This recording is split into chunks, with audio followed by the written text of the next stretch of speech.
Magandang araw sa inyo lahat. Ako po si Banat Bay. Nako, mainit na issue itong pag-uusapan natin ngayon. Issue po dito sa PCO. At saka yung parabagang merong martial law dyan sa loob ng Malacanang ngayon. Kasi pambihira, oo. Itong isang malupit at matikas na si Eden Santos ay pinatatanggal sa loob ng Malacanang.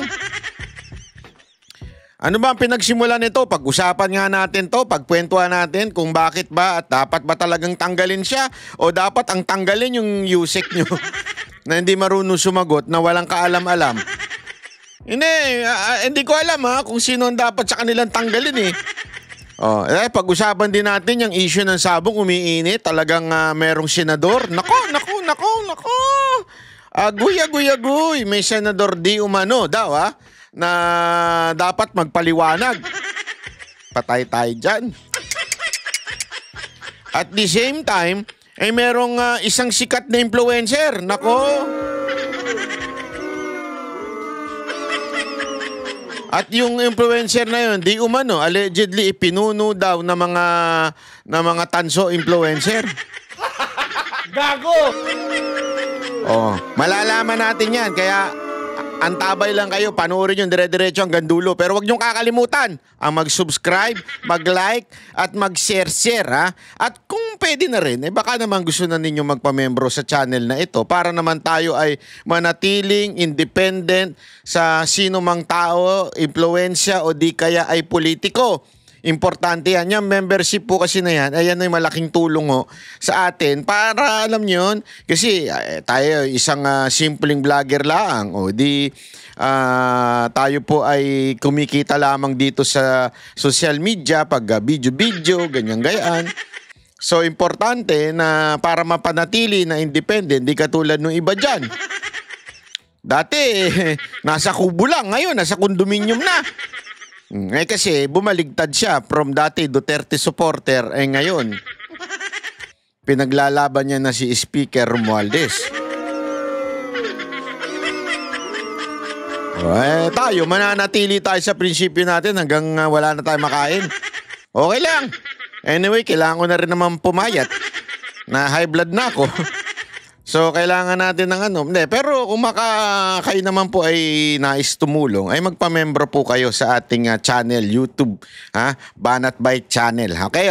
Simulan na po natin. Ito na. Pag-usapan natin itong nangyayari sa PCO. Kasi nga po, matindi ho yung nangyari. Meron pong bagay na ewan ko kung kinainisan ba nila dahil ito daw si Eden Santos, isang reporter ng Net25. Nag-break daw siya ng protocol. Kasi there was a instance wherein in-interview niya si Marcos. Okay, pero ipapakita naman doon sa video na hindi naman po siya ang lumapit. Okay? Pero etong si Marcos mismo ang lumapit. Kaya nga medyo tingnan natin, ano ba talaga ang nangyari dito? Okay? Panoorin muna natin to. Ngayon ng Malacanang. Ito, sorry. Ito. Tama. Wait lang. Okay lang.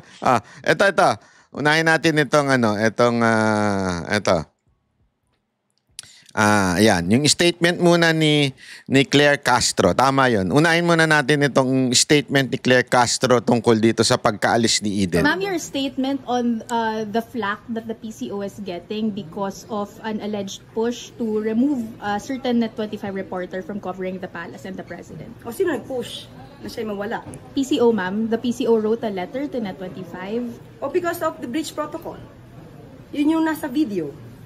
At kung maraming meme na lumalabas ng mga vloggers na ito'y patungkol sa akin, nakita nyo naman kung paano naman ako sumagot. Paano ko naman siya Nakita nga namin. At kitang-kita namin palpak po kayo sumagot. Dito mismo sa interview nito makikita ninyo sa bandang makikita ninyo kung paano sumagot etong si Madam Claire, okay? Entertaining. So, it's not about me, it's not about her. Siguro sa nangyari na sa video. Diba? Nakita nyo naman sa video. So, Yung video na lumapit si Marcos. Sa akin, anybody can ask me question. Really? Really?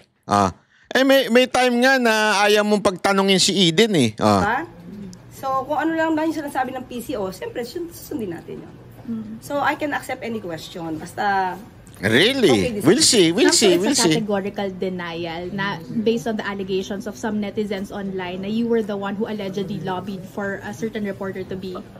Unang-una ba't naman ko ilalabi na mawala ang isang reporter dito? Diba? Unless... kasi hindi mo masagot. Ganun lang. Ano? Tatanong mo kung ano. Ay, kasi hindi mo nga masagot eh. Kasi nga masyado siyang humihingi ng details. O yun ang dahilan. Na maaari again, I'm saying na kasi sinasabi niya dito, ano naman ang dahilan ko kung sakasakaling ilabi ko yung na matanggal siya. Ito ang dahilan. This is a valid reason para maipatanggal itong si Eden Santos. Kasi nga naman, binubusisi. Inaalam ni Eden Santos, totoo ba o mali yung sinasabi mo. In other words, hindi siya tanggap ng tanggap lang. Kasi yung ibang mga reporter dyan, hindi naman natin sinasabing bayaran sila, pero parang gano'n na nga, may ibang reporter dyan, na kung ano yung i-feed mo, kung ano yung isubo mo, hindi na itatanong kung ano yun. Basta kakainin na lang. Si Eden, kahit anong isubo mo sa kanya, tatanungin niya muna kung ano ba yung isinusubo mo na impormasyon sa kanya. Sisiguraduhin niya tama. Baka kasi ayaw ninyo ng ganun. Yun ay valid reason. Okay? So, you have the reason. But, I'm not saying na ikaw ang naglabi. Pero yung sinasabi mong wala kang reason para ilabi siya, that's not true. You have the reason. Diba? Meron kang rason. Hindi ko lang alam kung yan ang ginamit mo o ikaw ay talagang humingi na tanggalin itong si Eden. Talagang violation. Saka hindi ako po ang nagpapasya niyan. Hindi naman din po ako yung secretary. So, pero madam, music ka. Okay? Kahit hindi ikaw ang nagpapasya niyan, madam, kalokohan po yun. Bakit? Wag mong kakalimutan, ikaw ang nagli-lead ng press briefing. So somehow, meron kang power. 'Di ba? Yung mali-mali kasi ma'am yung niyo yung inyong yung inyong argumento. Una, na wala kayong dahilan. Meron. Diba? May maaari kayong dahilan. Hindi ko lang alam kung ginamit ninyo. Pangalawa, sabihin nyo wala kayong power dahil di kayo secretary. Yes, you do not have the power, but you can say it to your secretary. Naku, ito isang taon to, mabubuking tayo. Doon sa mga binibigay nating impormasyon na mali-mali. So, meron kang influence, ika nga. May influence ka. Hindi naman po ang may hawak ng Maro. Tayo'y press officer lang. So, kung ikinakabit nila sa akin ito, sorry, you're wrong, fake news. Iba ang wrong sa fake news.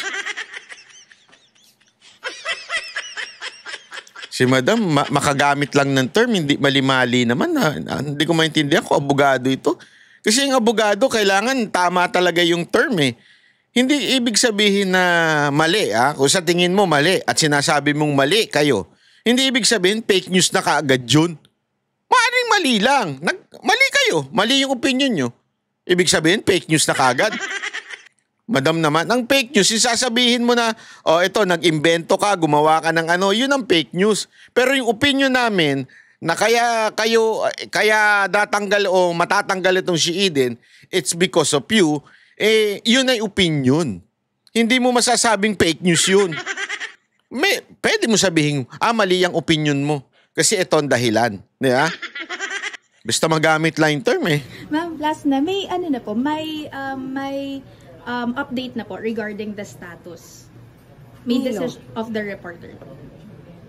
Ngayon, hindi kasi talaga ako yung nagde-decide niyan eh. So, di ko alam so far. So, wala akong mababanggit. Is this something that the secretary has tackled with you or the other undersecretaries? Ang pagkakaalam ko, may sinulat ka. Kami, yes ma'am. Ayo. Diba ang alam ko din, sasagutin yata niya. So, yun lang yung alam ko. Pero siya rin pa rin ang nakakaalam. Tinama, dalawang reporter nagtanong. Dalawang reporter nagtanong, sinagot niya. Eto, susunod. Alam dito. But just to be clear, you don't have any personal issues against Oh. Pangatlong tanong. Unang-una, lahat kayo reporter, you have the right to do that. That's your job. Oh, tinan mo ito ang ganda nito. Maliban lang kasi kung may violation, hindi ko na yung sagot. Kung dito sa press briefing tayo, kahit anong sinasagot ko yan. Walang Oh, kahit ano daw, sinasagot niya. diba? So, sir, pwede niyo bang sagutin yung tanong ko sana kanina na hindi niyo po Ayan na si Eden Santos, nagtanong na naman. Oh, ma'am, kanina may tinanong ako, bakit hindi niyo ako sinagot? Yun yung may tinanong siya, yung kinikwento ko kanina na may tanong siya na hindi siya sinagot. Tingnan ninyo sabi niya dito, lahat daw kayo sinasagot. Lahat daw dito, walang problema kay Eden Santos. Lahat naman daw sinasagot. Tingnan mo sagot niya dito. hindi niyo ako pinatawag? Tanong niyo muna po kung pwede po sa PCO yun. Diba? Kasi syempre po, kung ano pa yung pwedeng maging topic natin dito. Kasi dati Diba? naman po Thank you, please. Okay, sige. Tapos na po yung press briefing. It's only about that. Pinatigil na kagad siya. Thank you, user. Kita nyo, sinut off na kagad siya.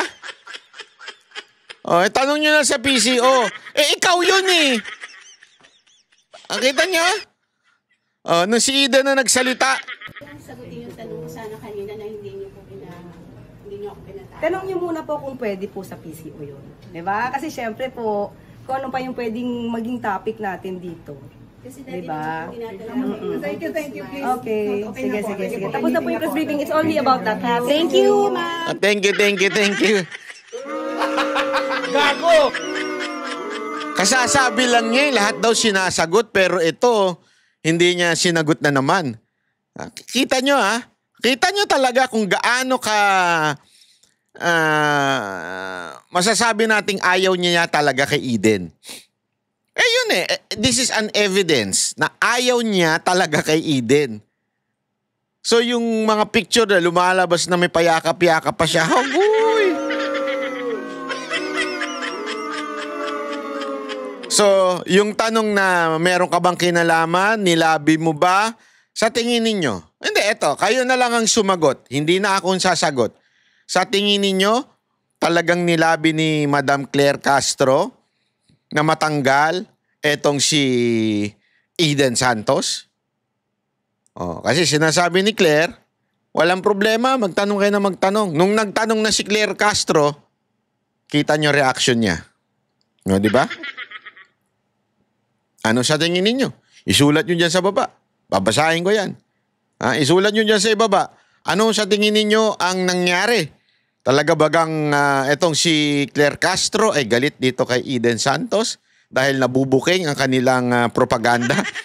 Kasi it's all about propaganda yan Ito, papakita ko sa inyo Ganito kasi yung nangyari. Ito Ito yung nangyari doon sa yung malupit na nangyari dito sa pambabara. Hindi na pambabara. Masasabi nating kasinungalingan at walang tamang impormasyon na pinapakalat itong Malacanang at nung sila'y natanong ay nagalit. Ito. Mula July 1, 2022 hanggang May 31, 2025, umabot na sa 4,027 barangays ang naideklarang cleared sa illegal drugs.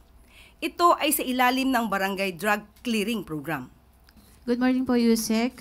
Kaugnay po nung binanggit ninyo about illegal drugs, may we know po kung anong mga barangay, kahit ilan lang po, yung 427,000 na binabanggit ninyo na na-cleared na sa illegal drugs? Okay, sa ngayon, yan pa lang po ang ating natanggap at wala po tayong detalye patungkol sa barangay. Hingin po natin mula sa PIDEA at ibang law enforcement agency. Ihingin daw natin mula sa PIDEA. Hindi pa daw alam. So, announce ka ng announce, hindi ka naman pala, you cannot back it up with facts. Di ba yung pa nga sinasabi mo sa akin during the debate, dapat may facts? Ikaw mismo, taga Malacanang, isang officer, di ba, ng Malacanang. Nagbabanggit ka ng isang bagay na wala ka man lang facts. Basta binanggit mo lang, hindi, basta may ganito na, clear na barangay. Wala ka man lang facts na ibinigay. So, dyan pa lang, sablay na. Sabi mo pa naman, pag ang isang tao walang ebidensyang pinipresenta, fake news, so fake news ka.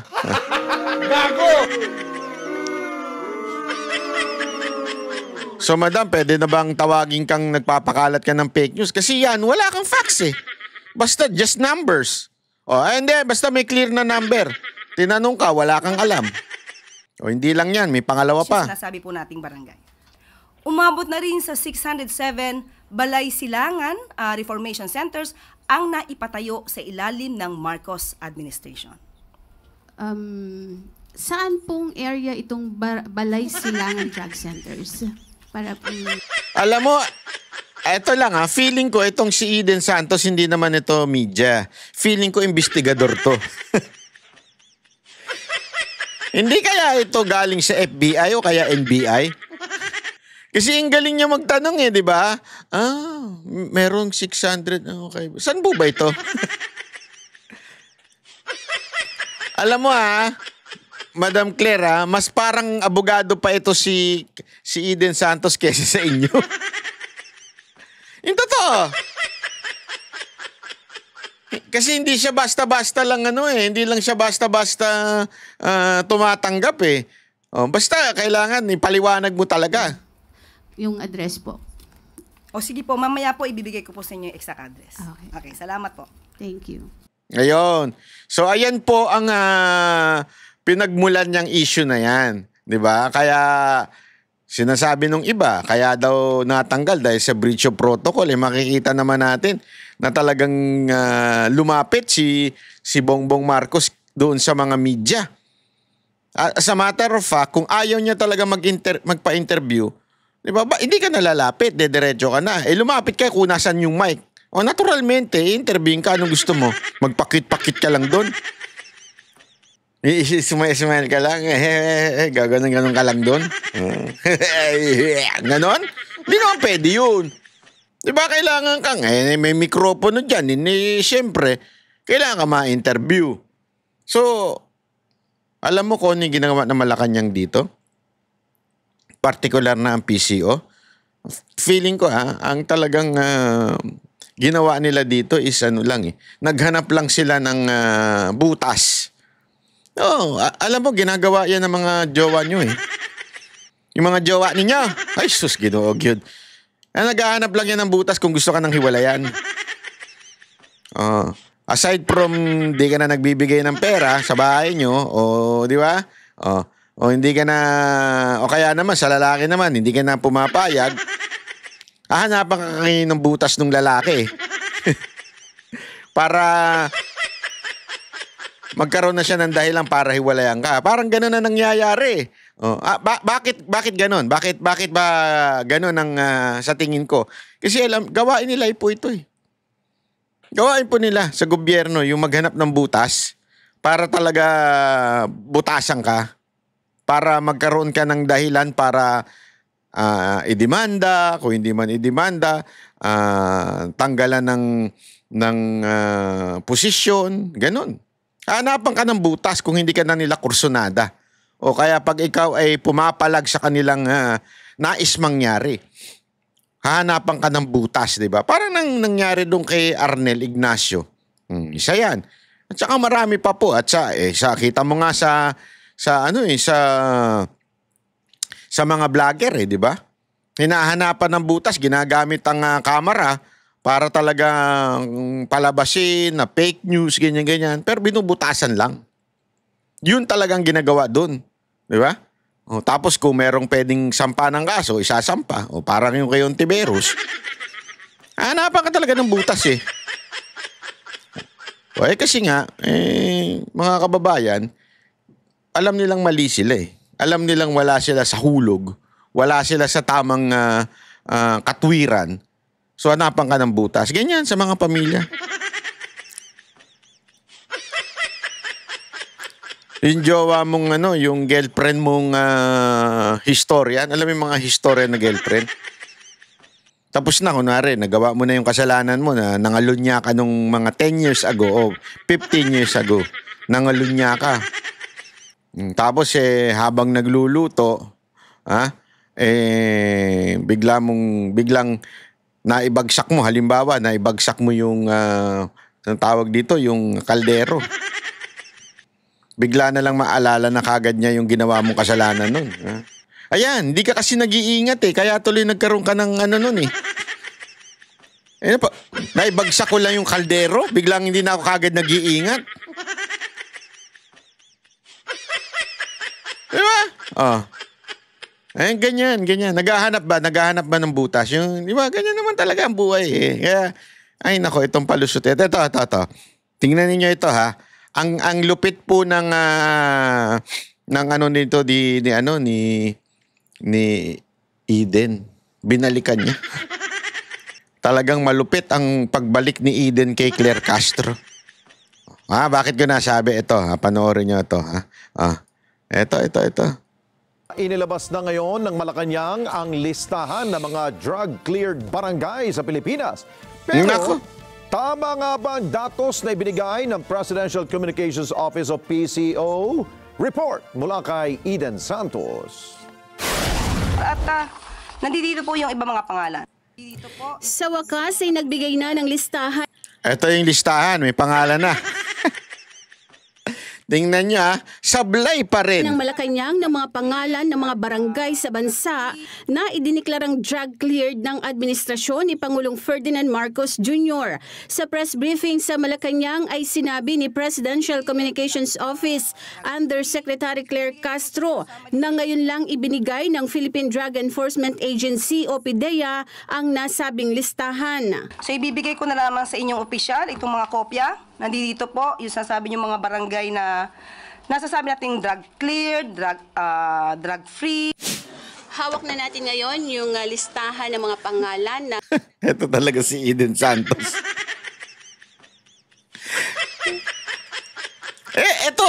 Ito ang klaseng reporter na talagang hindi katulad ng iba mga reporter na puro pagyayabang lang. Tingnan mo binigyan siya ng listahan. Ano ginawa niya doon sa listahan? Tinanggap lang niya, tama pala si Madam Claire sa listahan. Okay pala yun. Tama, may listahan na ngayon. Hindi. Ano ginawa niya? Binusisi niya yung listahan. Sablay yung listahan. drug-cleared na mga barangay nationwide ayon sa Presidential Communications Office o PCO sa pamamagitan ni Undersecretary Claire Castro. So tiningnan natin yung mga listahan. Walang nakalagay kung kailan nagsimula na na-cleared yung barangay sa... So, ibig sabihin, posible na nag-clear pa yan nung panahon ni Pangulong Duterte. Okay? Pero ang nire-report nila ngayon, clear ito sa panahon ni Marcos. Gago! Again, kasi nga, walang lista, walang nakaslagay kung kailan ito. Di ba? Doon pa lang, sabi ko, iba ang tikas nito ni Eden Santos pagdating sa pag-iimbestiga. Investigative talaga. Di katulad nung iba dyan. Wala daw kinikilinga, walang sinusuporta, meron naman pala. At saka yung isa pa. Illegal na droga, nakalagay lamang ay as of June 2025. Mga bilang lamang po ng mga barangay yung nandito at wala yung mga pangalan ng mga barangay na ating ang naitanong dun sa previous briefing. Nung tingnan natin ay halos kalahati nito, kaya pala siya makapal habang pinapakita niya kanina sa briefing, kalahati po nitong mga to ay mga blankong papel.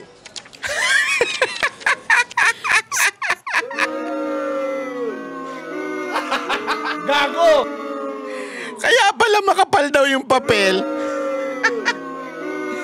Kaya makapal yung papel. Blanco naman pala. Hayop, nagbigay blanco. Ano ba yan? Patawa naman kayo, Malacanang. Sa July 3, 2025 press briefing ay ipinagmalaki ni Castro na nasa 4,027 barangays na ang cleared sa illegal na droga.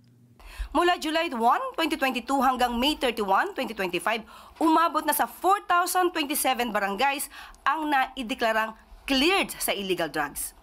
Ito ay sa ilalim ng Barangay Drug Clearing Program. Pero taliwas ito sa bilang ng mga barangay na nakalagay sa ibinigay na kopya ni Castro mula sa PDEA. Taliwas! Andali, gusto ko muna makita yung ano ayan. Ang kapal-kapal nung ano yung hawak ni Castro. Pagtingnan niyo. Na idiniklarang drug kasi Ayan, nagbigay na ng listahan ng Ang kapal-kapal, di ba? Bilang lamang po ng mga barangay yung nandito at wala yung mga pangalan ng mga barangay na ating ang naitanong dun sa...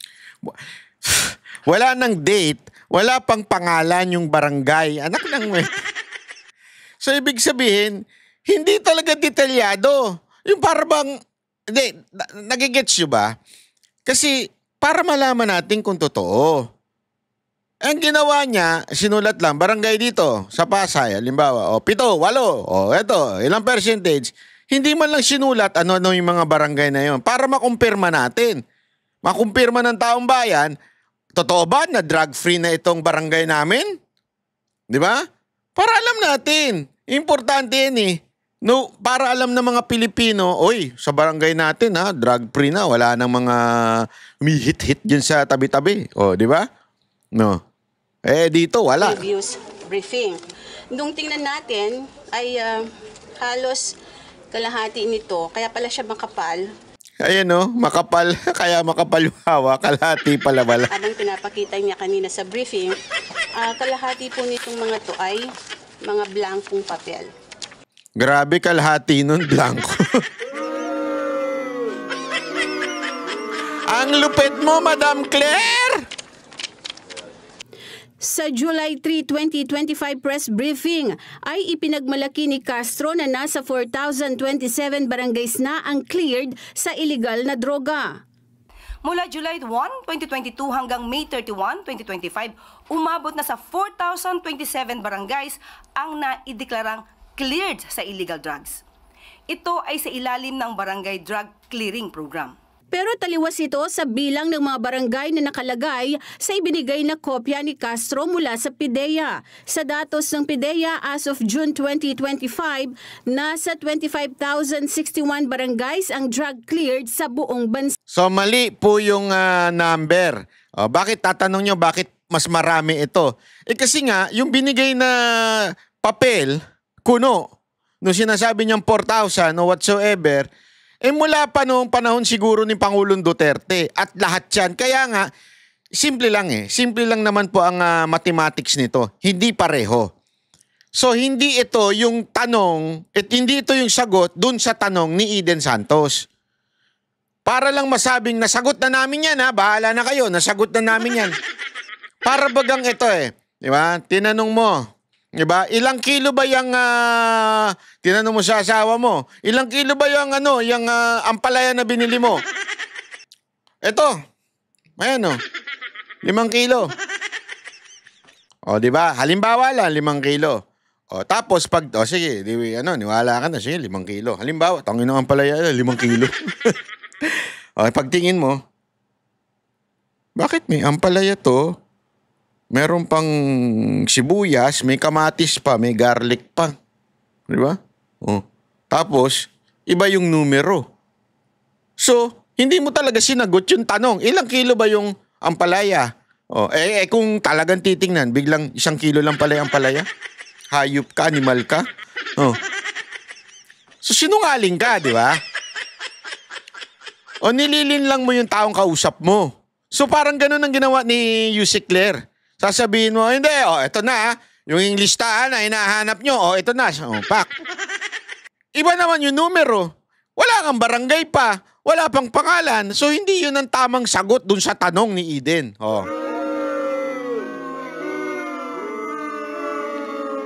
Diyan pa lang mga kababayan, medyo naglolokohan na ho tayo, di ba? Naglolokohan na ho tayo dyan, di ba? Parang, tinatarantado ba tayo na Malacanang?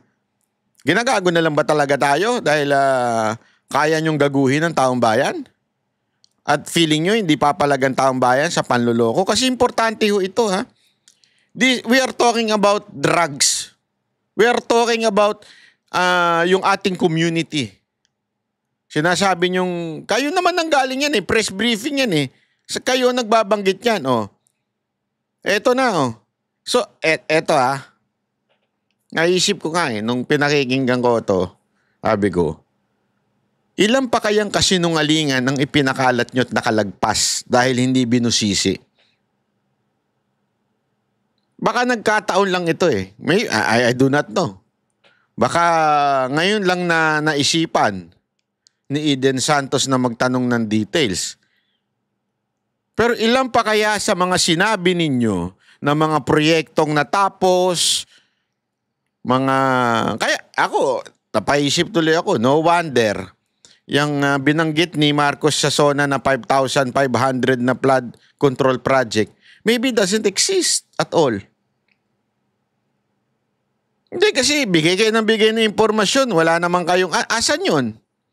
Diba? Anong mga lugar yun? So the same thing nito, anong mga lugar yung sinasabi ninyo? Meron pa kayo sinasabing mga drug rehabilitation na mga lugar. Asan yun? Yun totoo, asan yung mga yun? May nakikita ba kayo? Meron ba kayo nababalitaan? May mga picture bang nilalabas ang Malacanang na pruweba? Ang alam ko pa naman, ang hilig nyo pa naman sa ribbon cutting. Bakit wala tayo nakikitang ribbon cutting ng mga rehab na sinasabi ninyo? Unless takot kayo sa rehab. Gago! Hindi, yun yung di ba? Importanteng malaman ho natin. Bakit ganun? Bakit ho ganun yung mga impormasyon? Ilang fake news pa ang pinakalat ninyo dyan sa Malacanang? Tingin nga ho. Ilang fake news pa po? Yan ang malalaman natin. Booking kayo ngayon. Booking kayo sa fake news ninyo. Yan ang totoo. Ay nako. Pag-usapan pa natin ibang bagay tungkol naman dito sa sa issue ng sabong. Ang lupit nitong sabong na to. At saka ang lupit. Tingnan nyo. Hindi ko. Ulitin ko bago tayo magsimula dito sa sabong. Wala po akong pinaniniwalaan as of now kung si Atong Ang ba o yung witness na lumalaban kay Atong Ang. I will reserve my judgment because importante magkaroon muna ng pagdinig. Diba? Mahirap kasi not everything na nakikita ninyo sa telebisyon o sa mga news ay totoo. Hindi porket sinabi nito, inokusahan ni ganito ay totoo. Kaya mas maganda dalhin sa korte para talaga magkaalaman, di ba? Pero ang punto pa rin dito, against ako sa kahit anong form of online gambling, isabong o whatsoever na na sabong gambling especially sa online. Kasi madali hong makapasok dyan kahit bata at saka madaling ma-access ng tao kaya tuloy nalululong. Ang problema, meron pang mga sinasabing involved na senador, di ba? May picture na nilabas ang politiko. Naku po, papakita natin yan unya-unya. Pero bago yan, balita muna. Pasok. Pasok. Nagpa-picture lang. Yan ang paliwanag ni Senador Erwin Tulfo sa kumalat na photo. Kasama isa sa mga patay kang bata ka. Sa missing Sabongeros case. Hindi naman daw kasi siya suplado. Narito ang agenda report ni Hannah T. Kibit balikat si Senator Erwin Tulfo sa kumalat na picture niya online kasama si Alan Brown Bantiles. Si Brown ang isa sa umano'y central figures ng isabong operations na nadadawit sa pagkawala ng 34 sabongeros. Sabi ni Tulfo sa isang radio interview, kapag public figure, malay ba raw niya kung ang nagpapapicture ay isang kriminal. Mahirap din daw tumanggi sa sino mang nagpapa-photo op. Dagdag niya, hindi naman daw niya ugaling magtaray o maging suplado. Nakuha ng politico.com.ph ang photo na ito ni Brown, kasama ang ama ni Representative Arjo Atayde na inaakbayan ni Tulfo. Naroon din si dating Congressional Bet Joseph Lumbat. Sa kabila ng paglabas ng photo, hindi raw na-offend si Tulfo. Anya, as long as hindi sinasabing siya ay Dali, binanggit yung tatlo. One, yung witness. Ito yung ama daw ni isang artista ba yun? At saka itong isa. Pero bakit hindi binanggit itong nasa kanan? Sino yung nasa kanan? Mamaya, ipapakita natin yan. Baka akala ninyo. Ha? Unya, papakita natin. Offend si Tulfo. Anya, as long as hindi sinasabing siya ay mamamatay tao, ayos lang daw ito. Nung isang linggo, nagsampa ng criminal complaint si bilyonaryo gambling tycoon Atong Ang laban kina Brown at Julie Dondon Patidongan o alias Totoy dahil sa umano'y extortion ng 300 million peso sa kanya para sa recantation ni Patidongan bilang whistleblower. Una na ring sinabi ni Brown sa isang exclusive BNC interview na walang anumang involvement si Tulfo sa isabong. Para sa agenda, yan. Nililinaw naman ni Tulfo na wala siyang involvement at saka tama naman. Ako may punto rin naman yun na kuwari ikaw ay politiko ka, nagpapapicture sa iyo yung tao. Hindi mo naman makikilala kung sino yun, di ba? Kung yung nagpapapicture. Tama, mali. Pero ito ang may tanong ako. Ito yun. Ito yung post ng politico.com. Ito, nasa kanan, na picture, yan yung pinakita kanina na nandyan din yung isang witness, nandito yung isa sa kanan. Tapos, dito sa kaliwa, ibang event to kasi magkaibang damit nandito rin yung isa. Sino yun? Tingnan natin. Ayan. Bakit ko yan masabi? Ayan, nandun din sa kaliwa, Pag titingnan ninyo, hawig na hawig niya, kahit yung picture na una, ito, ayan, kung titingnan niyo, kung i-zoom niyo yan, ipapakita ko sa inyo yung tattoo niya sa leeg. Makikita niyo yung tattoo na yan. Ito, ang picture na ito, walang iba kung hindi si Boss Toyo, yan. Di ba? Bakit hindi ata siya tila nababanggit? Every time na binabalita ito, kasi ito, si Erwin nakatayo. So maaring, Sir Erwin, pa-picture naman. Pwede, di ba? Pwedeng ganun di ba? Dito sa kaliwa naman, nandito si Jay Ruiz. So ibig sabihin, kasama siya sa table. Di ba, binabanggit nga ni Jay Ruiz dito, naimbitahan lang daw siya ng isang influencer. Etong influencer na ito, sino ba, dito sa mga nandito, pag titingnan ninyo yung picture, sino ba mga na-influencer dyan? Walang iba kung hindi si Boss Toyo. Sa kabila, kasama rin si Boss Toyo. Magkaibang event, kasama sa table si Boss Toyo. Okay? Ngayon, wala po tayong sinasabi dyan na merong kinalaman si Boss Toyo sa isabong o sa pagkawala. Di ba? Pero ako, meron lang ako naaamoy. Bakit tila sa lahat ng mga balita, hindi siya nababanggit? Don't tell me na hindi siya importante ng tao. Di ba? Ultimo ngang yung kanyang bagong ginagawa ngayon, binanggit siya ng isang balita o news yun. Kasi sasarado na ata yung parang niya. Hindi ko kasi kabisado kung anong ginagawa niya sa buhay. Yung may sasarado siya, tapos may bubuksan siyang bentahan ata ng ginto, whatsoever. Yun nga, binabalita ito, malaking issue ito ngayon, yung sabong, pero hindi siya binabalita, nakasama rin siya doon. Bakit kanyo? Importante ba nating malaman natin? Kasi again, wag nating kakalimutan na sobra-sobra na ang online gambling among all influencers.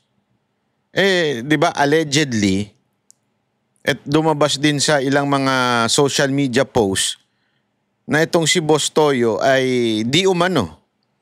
Ay siya din po yung parang pinaka-head ng mga nangampanya kay Romualdez at sa kampo ni Marcos. Narinig ko yan sa mga balibalita sa mga So, yun ba ay may kinaugnayan patungkol po dito sa sabong? Kasi tilang siya ang merong network. Di ba? May network siya ng mga vlogger at itong mga vlogger na nagpo-promote ng online gambling ay sobrang dumadami na. Naintindihan nyo?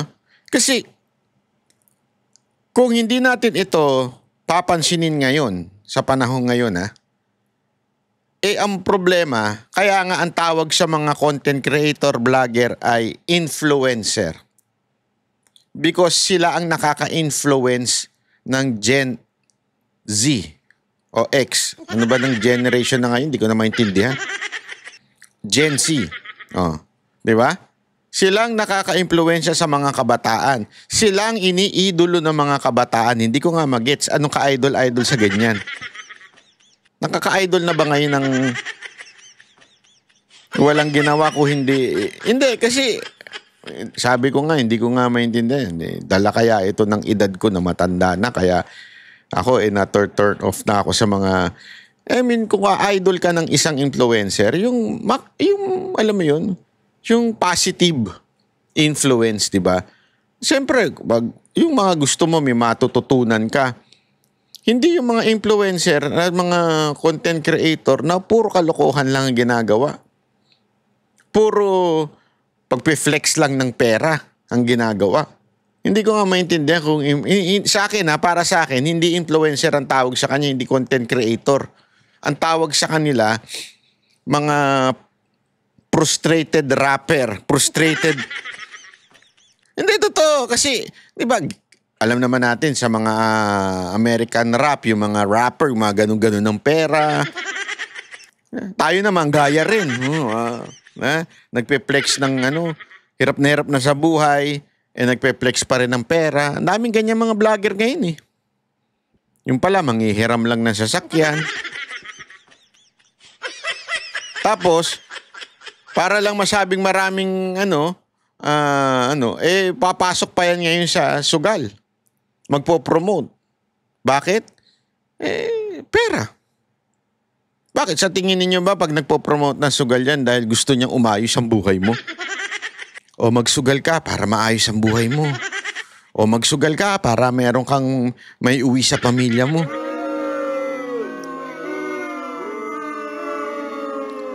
Hindi, ako po, eto again, hindi ko sinasabing involved si Boss Toyo dito. Pero dapat nating bantayan etong mga ganitong tao.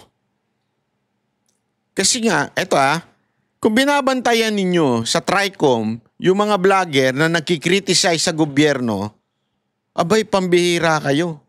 Ang ginagawa lang naman namin nagkikriticize. Ang dapat ninyong binabantayan yung mga ganitong vlogger na nagpo-promote ng online gambling. Again hindi ko sinasabi, when I say mga ganito, yung mga influencer, hindi si Boss Toyo ang sinasabi ko. Tanggalin na nga natin yung picture. Pero nakakapagtaka lang kasi, bakit may ganitong mga instances na talagang kasama siya doon sa, alam naman natin, di ba? Sabi nga, witness daw siya, yung nag-claim. So kung kinwestiyon natin si secretary at saka yung senador, bakit di rin natin tanongin ito? Kasi remember, may influence ito sa tao. May influence siya So nakakatakot yan. Baka mamaya, hindi natin alam.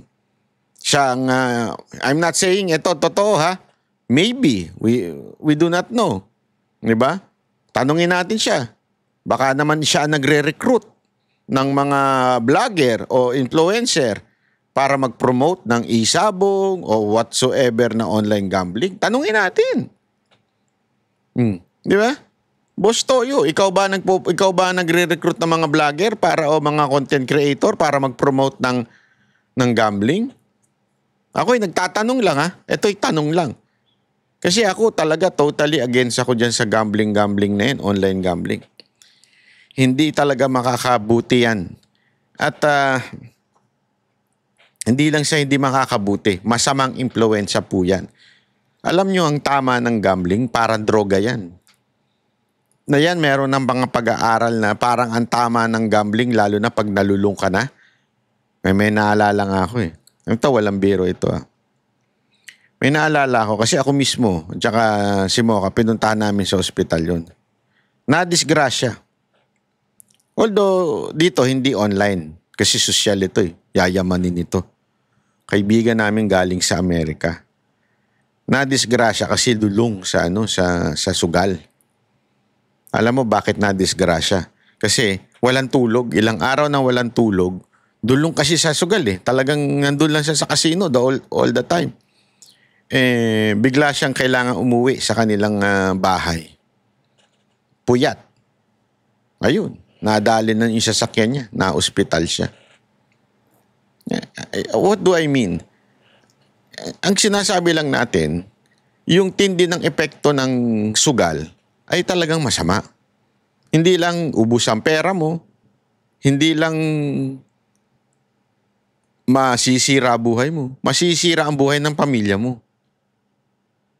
Maraming nga diyang kwento, hindi ko na lang babanggitin, kinuwento rin din sa akin na isa kong kasamahan. Naubos yung kanilang gamit sa bahay. Bakit? Ibinibenta. Sabi ko, ano yung droga?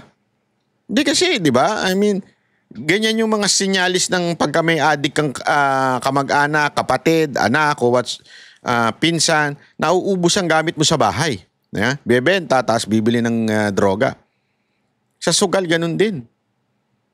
Para talaga matustusan yung addiction sa sugal, makabawi. Yan eh. Yan yung iniisip kasi. Hindi, nanalo ko nung una eh. Nanalo na ako eh. So, posible pala talagang manalo ito. Siguro, minalas lang nito mga nakaraang araw dahil sa misis ko. Yun. Babawi ako ngayon. Bawi. May mga ganun eh. Babawi ako. Ikaw ang binawian ng malas. Nagkamalas-malas ka sa buhay mo. Ano ba? So, ako sana lang, punahin natin. Punahin natin itong mga influencer, content creator, vlogger na nagpo-promote nito. Honestly, sabi ko nga sa inyo, baka akala ninyo, sa amin po may ganyan din, may mga nagre-recruit din. Pero believe ako sa mga Duterte supporter eh. Believe ako talaga sa mga Duterte supporter. Marami sa amin ang nire-recruit pero hindi pumapayag. Kasi nga, sabi ko nga sa inyo alam naming makakasama yan eh. Pinaglalaban natin si Duterte para makabuti sa bayan. Tapos papasok ka dyan. Anong kahipokrituhan yan? Di ba? Yun lang. Sana pag-isipan natin ng mabuti ito mga kababayan na talagang ako suggestion ko, puntahan ninyo yung mga influencer, yung mga nagpo-post dyan. Punahin ninyo. Batikusin ninyo. Kung pwede nga, isend nyo yung post nila sa akin. Isend nyo sa page ko sa Banat by 2.0. Sa Facebook page ko, isend nyo dun. At banata natin pagka may mga post pa sila. Ito, pag-usapan naman natin itong bagong ginawa ni Yorme. Naku, napakaganda nitong ginawa ni Yorme na to. Yung sa Mapler, pero may malaking issue dyan. Sa mga kababayan natin nanonood, talaga naman, chaotic talaga ang Maynila. Ito yung sa mga, ito naman, para i-address ko naman to. Kasi ito, maraming complaint talaga to. Nakikiusap yung mga mamamayan na nagigising sila sa gabi. Dala ng ingay ng mga tambucho ng motor at ginawa ng racing circuit ang Manila. Dahil doon sa modified exhaust o muffler ng mga motor. Nag-abiso naman ako ng isang araw. Baka hindi pa nila napanood. So help me share this information. Bawal na po sa Maynila ang modified muffler or open pipe. Kung ano man yan. Kung hindi yan issue by standard at malakas, masisequester po yung mga bagay na yan. Dahil, karapatan din ng tao ng pangkalahatan na sa hating gabi, mahimbing siyang matulog. Galing na nga sa trabaho, puyat, pagod, nabasa ng ulan, nabaha, sakit na ng traffic pa, matutulog na lang, na gigising pa natin, na didisturbo pa natin. So, ang punto namin bilang gobyerno, again, wag na ninyong gawin yan. Saka sayang lang, Kagastos lang kayo dyan, wala namang kapararakan. So, yesterday, last night, through the effort of our officer, Colonel De Leon, at mababang loob, Major mababang loob, napakababang loob nito, at ang ating mga PNCO o police. Ito na, ito yung sample. Teka. Ayan. Ang gaganda, oh. Ang mahal siguro nito. Hindi naman yan ang original talaga sa motor, eh. Ino-convert na lang nila. No, magkato.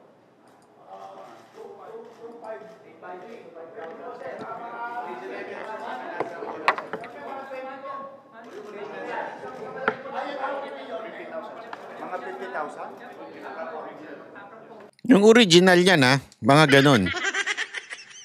Oh, mas mahal pa nga yung iba, eh. Kaya lang, hindi ako sure kung original yan, eh. Kasi marami rin fake, eh. Kasi yung mga niyan, naabuti ng 70,000 kung talagang totoo. Oh, yung ibang ang mga motor, hindi ko naman sinasabi lahat, ha. May mga nabibiling less than 70,000. Tapos bibili ka ng ganyan, di ba? Parang imposible. So, hindi natin alam kung totoo yan. Talaga? So, ibig sabihin, mas mahal pa sa motor. Kung yung motor, tako rin. So, 50, tapos 50 rin to. Nakalagay ko sa mukhang big bike, pero 300cc. Sayang naman, no? Unnecessary. Nakaka-perwisyo pa tayo ng mga kapitbahay natin. Hindi yung original naman ng motor, hindi ganyan. Tinatanggal nila. Kasi ito, sila nahuli base sa violation ng ordinansa. Hindi sa capriccio, sa ordinansa, existing ordinance in the City of Manila. So, ipinatupad lang ng mga lespo natin itong violation ng ordinance. Ha? Hindi, meron silang gamit, eh. May pang-tasting sila.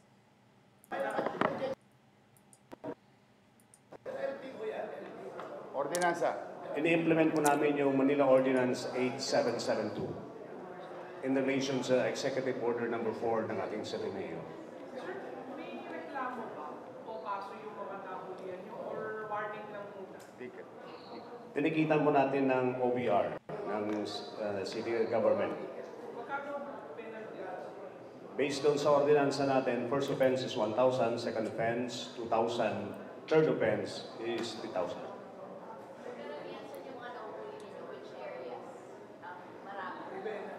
Iba-iba pong lugar sa Manila po because it is spearheaded by the District Tactical Motorized Unit, yung mobile ng Manila natin.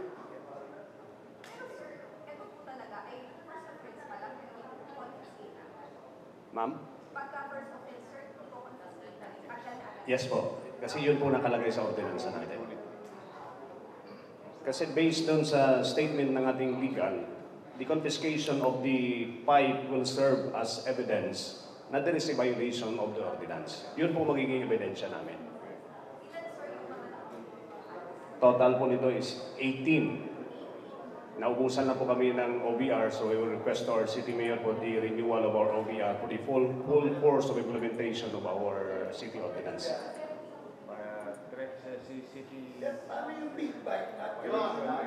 Yan, yung big bike.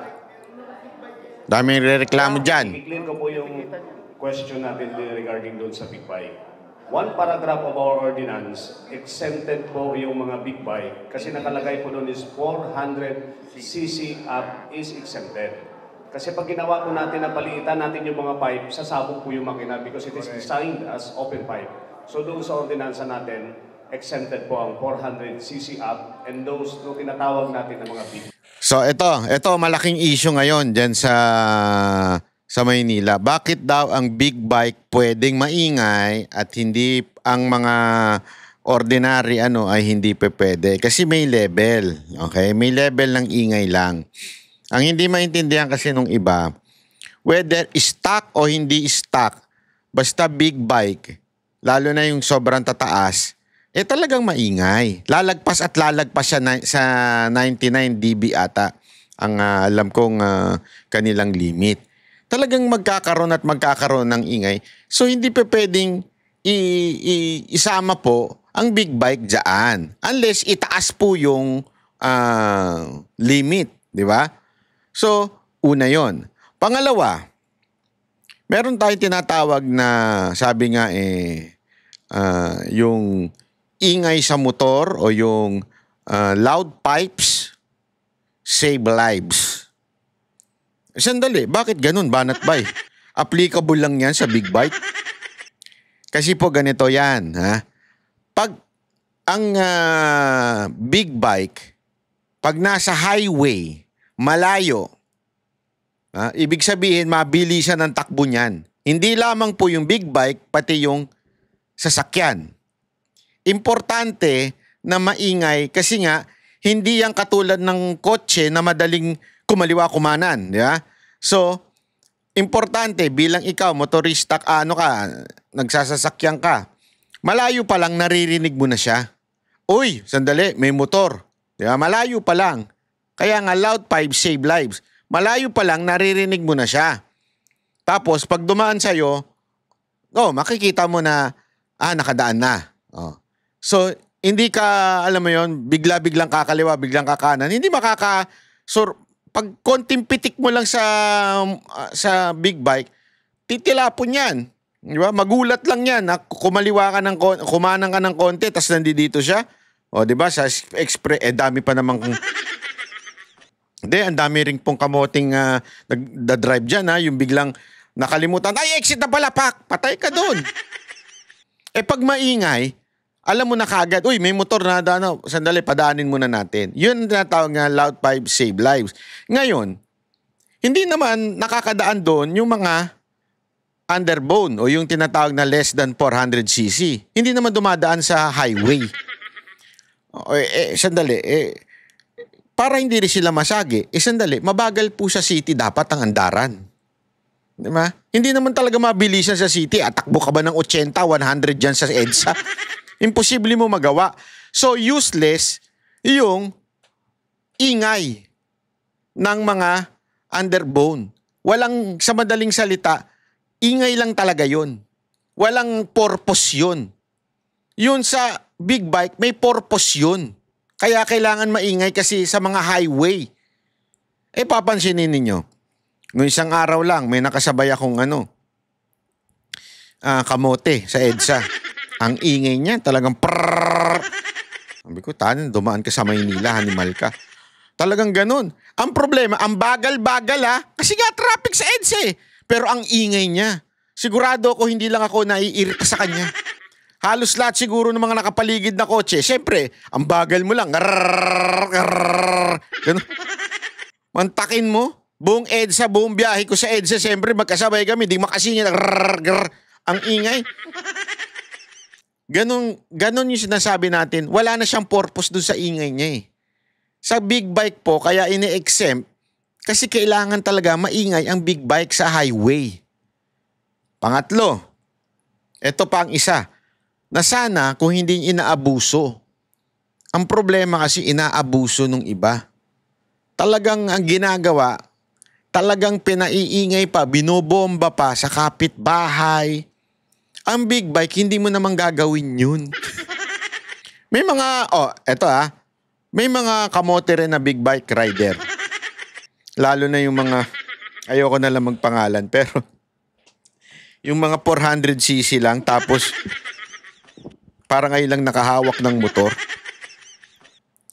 Porket naka-inline 4. Tapos 400cc. Ang ingay, binobomba ng actually, nangyari yan sa Kaya, alam mo, gago rin kasi talaga tayo mga rider eh. Gago rin talaga. Sorry merong dyan sa BGC, meron dyan tambayan ng mga motor.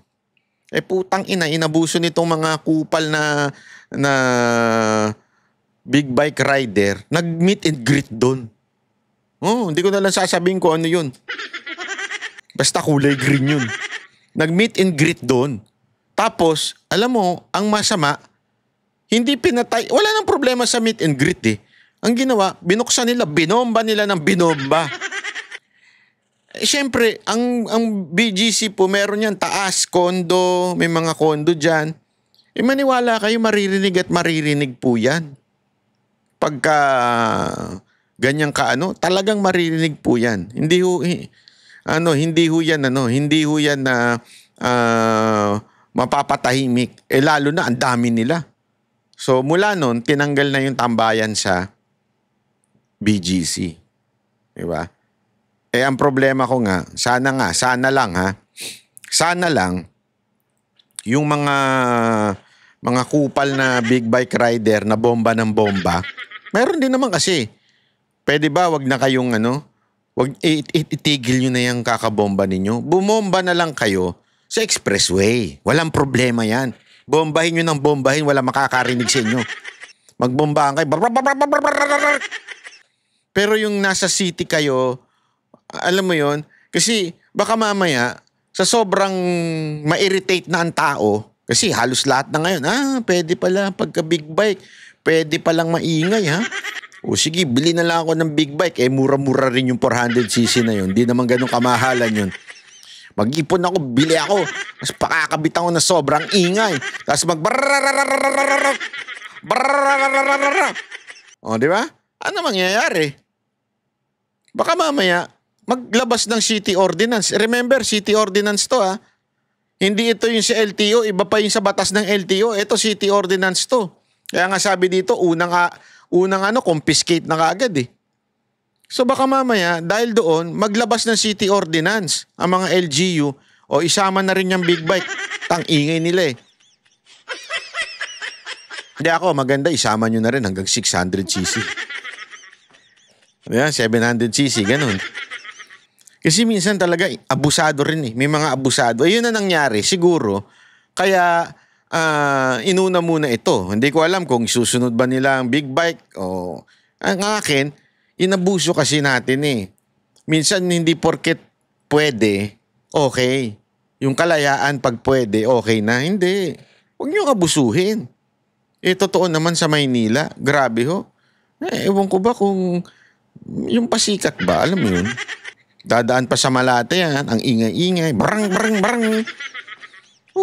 Tapos sa ibang mga lugar, pwede naman kung talagang kakailanganin nyo sana noon, gagamitin nyo lang sa tamang lugar. Pero nandun ka sa may subdivision, o nandun ka sa para-barangay, tas ibobomba mo pa ng ibobomba, syempre may mga bata pa, bomba! O ibomba ka rin ng bomba. Tuwan-tuwa ka naman. Binigyan na ng bakla yung kapitbahay natin. Tapos pinakamitan ng muffler. Diba? Kung gaano kayo kaingay pagka binabanatan kayo sa likod ng mga Barbie, ganun din kaingay yung muffler nyo. Gago! Sana lang sumunod na lang kayo sa batas Kasi alam mo merong isang babae po ito, gagalangin ko po ito, especially ganda-ganda. Pero kukomentohan ka lang kasi medyo mali talaga yung konsepto ng iba na pinagbabawalan kayo Hindi kayo pinagbabawalan, sumunod na lang kayo. Napahinto ako sa sa K-drama ko kasi may nabasa ako sa Facebook. Shinare siya ng friend ko. So ito siya.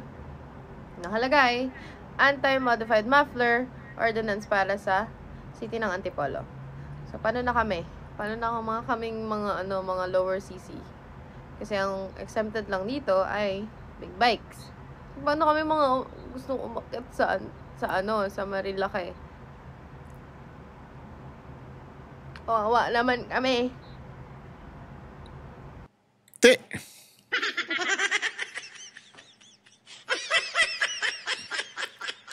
Linawin muna natin para lang sa mga kababayan, kasi meron na rin daw sa Antipolo. Pwede po kayo, kahit underbone po kayo, hindi ko kayo pinagbabawalan. Ang bawal yung maingay. So, baka naman, tanggalin nyo lang yung muffler ninyo, palitan nyo, ibalik nyo siya dati para tahimik. Meron naman pampatahimik na muffler. Di ba? Hindi, meron po yun Kung nakapaggastos kayo dyan ng Actually, nagtataka nga ako nung tiningnan ko yung TikTok niya. Yung mga motor na pinapakita niya, hindi ko alam kung pero para namang big bike. Hindi ko alam eh. Pero nung tiningnan ko sa kanya, tiningnan ko yung niya, para naman eh. Anyway, basta kahit ba underbone, ma'am, pwede nyo pang gamitin yan. Iayusin nyo lang, ibalik nyo lang sa dati. Diba? O kaya patahimikin nyo lang. Pwede naman tahimik eh. Alam nyo naman yan siguro sinabihan kayo ng mga kaibigan ninyo, o tanggalin ito para ganito, para umingay. Pwede naman ba ibalik nyo na tahimik? O, diba? O kung gusto mo nga, umangkas ka na lang sa akin. Kung gusto mo pa ng big bike, gusto mo, madali nang pag-usapan. Gago! Gusto mo ng 400cc? Yung katulad din ng motor mo? I'm just phone call away. Hindi, biro lamang po ah. I'm single but I'm not available. Ang kapal mo, Banat Bay! Gago! Hindi, kung gusto mo, madam, pag-usapan natin to. O sa kape, sa Marilake. Gago! O gusto mo, Baguio, pwede kitang peramin ng motor. Email mo lang ako. Gago! May sobra akong motor dyan. Hindi ka mahihirapan. 750 yun. CC yun. Hindi, biro lamang po. Binibiro ko lamang ko kayo, madam. Hindi, eto, nililinaw lang natin. Hindi natin binabanatan si madam, ha. Ito lang ay kalinawan lang para sa mga rider natin. Hindi ho kayo pinagbabawalang magmotor. Ang dami-dami nagmumotor. Ako, may galang ako sa mga nagmumotor eh. Totoo, ginagalang ko po yung mga nagmumotor. Pero ano naman po tayo? Disiplina ng konti kasi alam mo, galit na galit ako nung talagang sa BGC kasi di ba kikita nyo naman, tinatambayan namin yun. Doon pa nga kami minsan nagmi-meet and greet ng mga ilang mga banateros eh. Pero tayo na binaboy ng mga hayop na mga 400cc na feeling ngayon lang nakabili ng motor. Mantakin mo nakaparada sila doon tapos biglang in-start lahat, binomba. Sino ba namang gagong gagawa nun? Abusado rin kasi talaga eh. Kaya tuloy nagagalit ang tao. Huwag nyo nang ganyunin. Alam nyo yun? Kasi kung maingay na. Ako, aminado naman ako, kahit papaano, maingay din yung motor ko. Hindi ko na bobombahin. Bakit ko bobombahin? Alam mo na nga maingay. Although naka-big bike ako, kaya exempted, pero still, hindi ko na bobombahin. Alam mo nang maingay, magbobomba lang ako sa expressway. Yan, kasi talagang ginagawa naman yon. Instead na busina, minsan mas mahirap pindutin yung busina eh. Diba? Dito, hawak mo na yung ganon, yung throttle. So yun na, pagka biglang sisingit yung kotse, bobombahin mo para alam niya na merong, sandali, dumadaan ako. Anyway, hindi naman kami, ang big bike din naman nakakatagal yan sa traffic kasi ang daan lang yan, wala pang 1-2 segundo, nakadaan na siya sa tabi mo. Totoo naman. So ano ang punto ko dyan? Diba, importante sa amin yun. Although, dapat tayo mga big bike rider, hindi ginagamit sa city yan. Hindi naman dati binobomba yan sa loob ng subdivision, binobomba yan sa mga alam nating residential condominium. Huwag natin bombahin. Ako minsan may naririnig ako eh. Ewan ko talaga, mga gago rin talaga eh. Minsan gusto ko nang, alam mo talaga, pag ako nakakita sa kalsada niyan, gusto ko talaga, kung wala lang kaso, kaya lang ayoko na madagdagan ng kaso ko eh. Gusto ko talagang batukan yung mga bumubomba. Hindi ko maintindihan. Minsan meron pang tatapat sa amin pag nagmumotor. Talagang ewan ko na insecure ba bigla kang bobombahan. Yung mga motor namin tahimik naman, di naman ganun kaingay. I mean, hindi na po kami yung mga binatang naka-sports bike. Hindi na po eh. So, mga naka-adventure na lang, hindi na may ingay yan. Tatabi pa talaga. I-challenge ka pa. Bobombahin pa. Brum, brum, brum, brum. O di ikaw na maingay. Ganun. Ikaw na maingay. Walang problema. Anong gusto mo? Award na kaingayan? Gusto mo paingayin ko yung tenga mo? Pukpukin ko yan nung umingay ang tenga mo? Di ba, may mga ganun pa tayong eksena na yung payabangan ba? Wag na magyabang. Okay na, sige na, ikaw na maingay. Pero may iwan ka pa rin namin. Wag nang ganun. Ay, marami niya kahit lalo na sa Cavite. Yung minsan pupunta kami sa Cavite, ang ingay, grabe. Talagang tatapatan ka pa. Napapakita nila na mababa yung motor nila, may ilaw, tapos bobombahan ka. O di ikaw na. O ikaw na maganda motor. Kaya nga nagmumotor para chill. Chill lang. Yan ang purpose yan eh. Relaxation, chill. Tapos bomba ka ng bomba. Nakaka-stress. So sana lang mga kababayan, be responsible sa bomba ng bomba. Okay? Maraming salamat po. Kita-kits po ulit tayo ha. God bless everyone. Yan ang Banateros, boses ng ordinaryong Pilipino. Banateros ay walang makakaawan.